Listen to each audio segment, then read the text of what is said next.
শুভ সন্ধ্যা বন্ধুরা। আমি আজকে পিঠে বানাবো, তো পাটিসাপটা বানাবো। তার জন্য আমি চালের গুঁড়ো করে নিয়েছি। চালের গুঁড়ো এখানে আছে। তো আমি কি করে করি পিঠেটা, এর আগে হয়তো আমি ভিডিওতে দেখানো হয়েছে কিনা আমি ভুলেও গেছি, অনেক দিন আগে। তো আমি আজকে আবার করবো, তো আজকে তোমাদের সঙ্গে আবার শেয়ার করবো। তো এখানে চালের গুঁড়ো নিয়ে নিয়েছি, আর এখানে আমি গুড় নেব। খেজুরের গুড় নেওয়া আছে এখানে, খেজুরের গুড়। আমি কিন্তু পাটিসাপটাও করবো আজকে নর্মালি, তার সঙ্গে কিন্তু দুটো ভাইরাল পিঠা টাইপের করবো, যে আমি অন্যরকমভাবে পিঠাগুলো করবো, কালারিং পিঠে। তো কালারিং পিঠের মধ্যে আমি কোনো ফুড কালার ঠালার দেবো না, তো ফুড কালার দেবো না। তার জন্য কিন্তু আমি এখানে একটু গাজরের রস, একটু বিটের রস করে নিয়েছি, একটু অন্যরকম কালারফুল পিঠেও করব। তো সেটা আমি সব কিছুই আমি তোমাদের সঙ্গে আজকে শেয়ার করবো। আমি ওই জুস করাগুলো আমি কিন্তু তোমাদের দেখাইনি, ভিডিওটা অনেকটা টানতে হবে, তাই তো একটু গাজরটা মিক্সিং জারে ভালো করে পেস্ট করে তারপরে ছাঁকনি দিয়ে ভালো করে আমি ছেঁকে নিয়েছি জাস্ট। আর এটাও একই রকম করে আমি দুটো আমি জুস করে নিয়েছি ওখানে। তো আমি 3 রকমের পিঠে করব, সেটা আমি এখানে সব কিছু নিয়ে নিচ্ছি। খেজুর গুড় আছে এখানে, একটু আটা দেবো আমি, অল্প দিই, বেশি দিই না। তো খেজুর গুড়টাকে আমি ভালো করে একটু মিশিয়ে নিই এটাতে। আমি চালের গুঁড়ো করতে করে ভাবলাম তো একটু কালারফুল পিঠে করব। তো ঘরে বিট গাজর ছিল, আর ফুড কালার আমি অবশ্য দিও না, আমার ঘরে বিট গাজর আছে। একটুখানি আমি কালারফুল পিঠে আমি তৈরি করে দিই।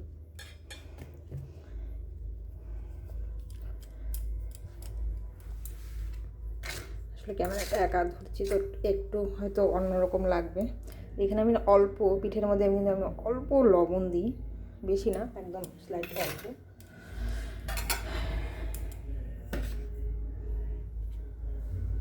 আর এই যে আটার পরিমাণ এতটুকু, বেশি দেবো না, মানে 1 হাতাও না আর কি, অল্প।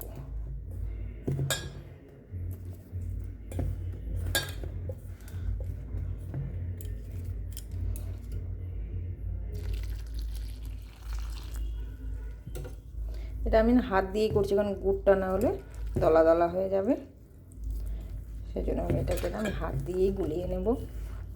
আমি এগুলো গুলিয়ে নিয়ে আসি, আমি তারপর আমি দেখাচ্ছি, কারণ এক হাতে হচ্ছে না। তো এটাতেও কিন্তু জাস্ট একই রকমই হবে। এই যে একটু আমি এখানে আমি খেজুরের গুড় দেব অল্প করে,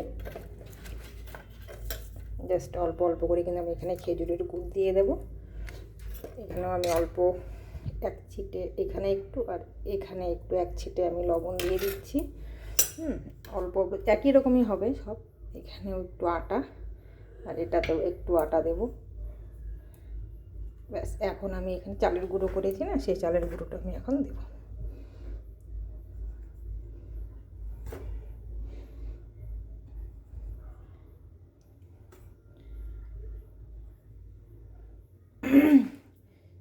আমি চালের গুঁড়ো করতে করতে আমি তাই ভাবছিলাম যে একটু অন্যরকম কি করা যায়। এখানেও জাস্ট অল্প করে আমি দুধ, যেহেতু এটা জল আছে মানে জুস করা আছে, দুধ কিন্তু বেশি লাগবেও না, একটু চালের গুঁড়ো দিয়ে দেবো। পরে আমি গুঁড়োটা ভালো করে আমি করে তারপর আমি আসছি। এই দেখো আমি এখানে সব কিছু গোলানো একদম রেডি হয়ে গেছে। এখানে দেখো কয়েকটা আমি ভেজেও ফেলেছি।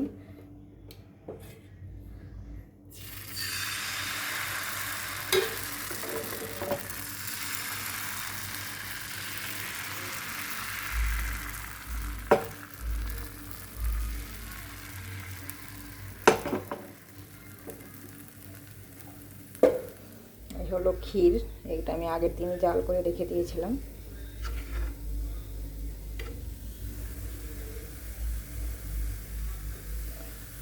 ক্ষীরটা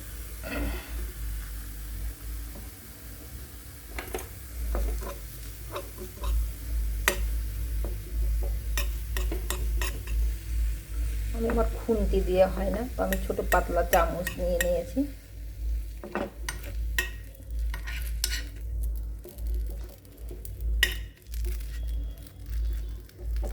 এভাবে আমি এক এক করে কিন্তু সবগুলো পিঠে ভেজে নিই, তারপর আমি তোমাদের সামনে আসছি। এখানে হচ্ছে, আর পিঠে করলে তো চারিদিকের যে অবস্থা হয়ে যায়। তো এই হলো, এটা আমি এখানে গুলিয়ে রেখেছি, এটাও করব। আর হলো এখানে হলো এই যে গাজরেরটাও আছে। তো চলো আমি এক এক করে ভেজে নিই এখন। এভাবে আমি প্রায় সবগুলোই ভাজবো, এভাবে এইভাবে আমি সবগুলো ভাজবো। তো পরে আমি আসছি আবার।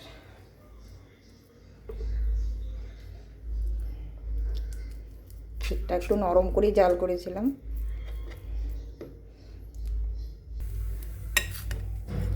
এটাও কিন্তু হয়ে গেল কতগুলো। এখন আমি ওই কালারটা করব।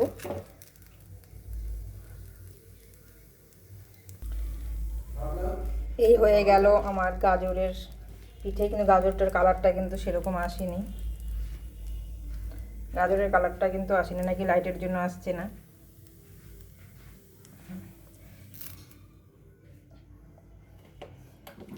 তো এই দেখো বন্ধুরা, না এটার সঙ্গে মানে সাধারণ যেটা আছে সেটার সঙ্গে রাখলে কিন্তু কালারটা আবার বোঝা যাচ্ছে। তো এই হলো আমার 3 ধরনের আমি কালারে ফুল পিঠে করলাম। তো কেমন লাগলো বন্ধুরা আমাকে কমেন্ট করে অবশ্যই জানাবেন।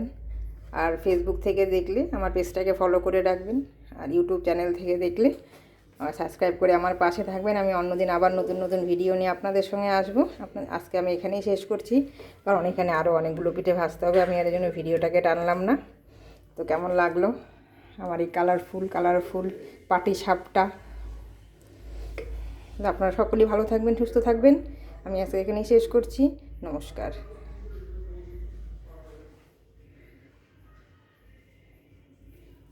এটার ভেতরে কিন্তু ক্ষীর আছে সব, একদম কি সুন্দর করে পাটি সাপটাগুলো, কালারগুলো দেখতেও খুব সুন্দর লাগছে।